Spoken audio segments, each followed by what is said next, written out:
Ano kayang bagong kaalaman ang matututunan natin ngayong araw? Alamin natin yan. Samahan niyo po ako si Marlo at ito ang Knowledge on the Go!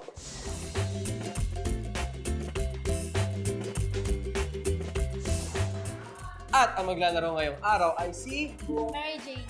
Mary Jane. Ilang taon na po si Mary Jane? 12 years old. 12 years old. And what's your favorite subject? Filipino. Filipino favorite subject ni Mary Jane. So, ready ka na ba? Ihagis mo na ang ating dice. Math! Bakit parang nag-worry ka doon? Favorite mo din ba ang math? Medyo lang. Okay, sige. Dahil math ang iyong nakuha na category, kuhain mo din sa aking likuran ang whiteboard and marker. Okay, Mary Jane. Bumunot ka na ng iyong katanungan. Go na go ka na ba sa Knowledge on the Go? Go na! Go na!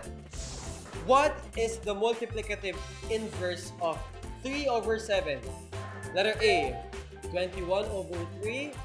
B, 21. Letter C, 7 over 3. Or letter D, 3 over 7. Letter D, 3 over 7. The correct answer is C, 7 over 3. Alam mo ba, Mary Jane? To find the multiplicative inverse of a fraction, we just switch the position of the numerator in the denominator. The multiplicative inverse of 3 over 7 is 7 over 3. Okay lang yan. Kahit hindi mo nakuha ang tamang sagot, meron ka pa ding prize mula sa Knowledge on the Go. Congratulations, Mary Jane.